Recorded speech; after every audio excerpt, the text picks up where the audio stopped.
बोलना है? हाँ।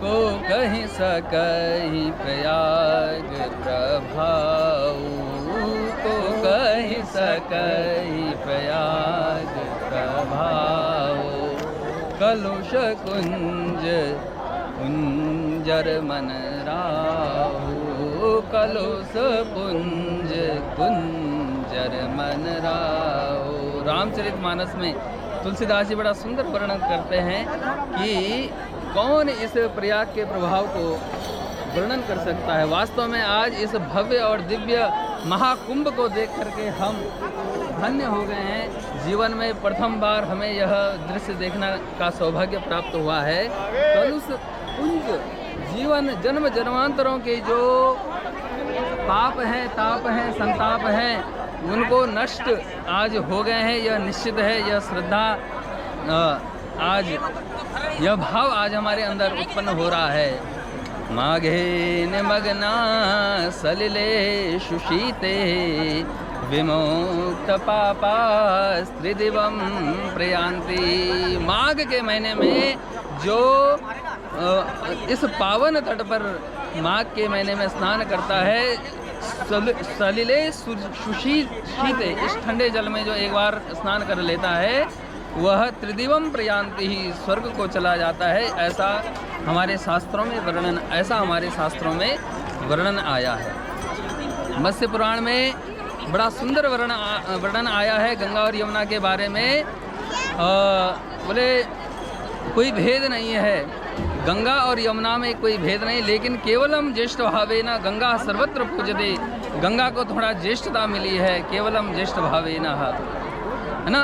कहते हैं कि बोले स्वर्याता सगरात्मजा, भस्मे ही भूतांग संगस्य स्वर्याता सगरात्मजा।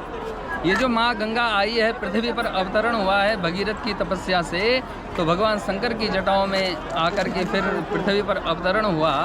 तो क्यों आई, इसका उद्देश्य क्या था? बोले राजा सगर के जो 60,000 पुत्र थे, उनको मुक्त करने के लिए माँ गंगा का अवतरण हुआ इस धराधाम पर।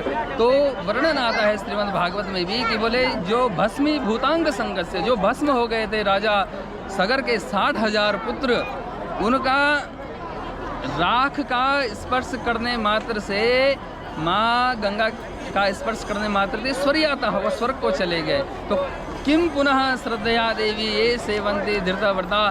तो फिर जो हम लोग श्रद्धा भाव से युक्त होकर के इतने दूर दूर से हमारे देश के कोने कोने से, देश से क्या विदेशों से लोग यहाँ आ रहे हैं, कोने कोनों से यहाँ पर स्नान करने के लिए, तो क्या उनको मन कामना पूर्ति नहीं होगी? अवश्य होगी। जब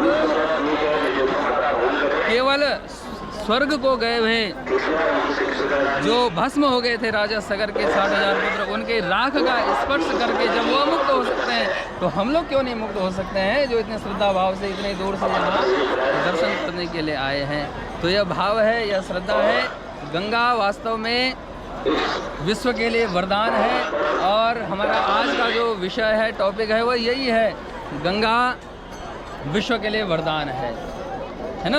और वास्तव में यह जो माँ गंगा है, यमुना है, सरस्वती है, जिनका यह त्रिवेणी घाट, यह संगम जो यहाँ पर स्थल है, वास्तव में यह वरदान ही है। और इसके जल में जो औषधीय गुण है, विज्ञान भी सिद्ध करता है कि गंगा जल को आप वर्षों तक एक पात्र पर रख दीजिए, उसमें कोई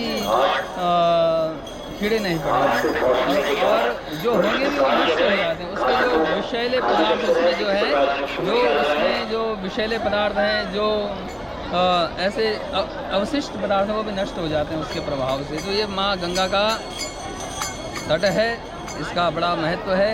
देश विदेश से यहाँ लोग आ रहे हैं स्नान करने के लिए, और हम लोग भी आज यहाँ पर पहुँच करके धन्य धन्य हुए हैं माँ गंगा की जय जयकार करते हुए। और पुनः भगवान हमें यह सौभाग्य बार बार यह दे, इस कामना के साथ बहुत बहुत धन्यवाद।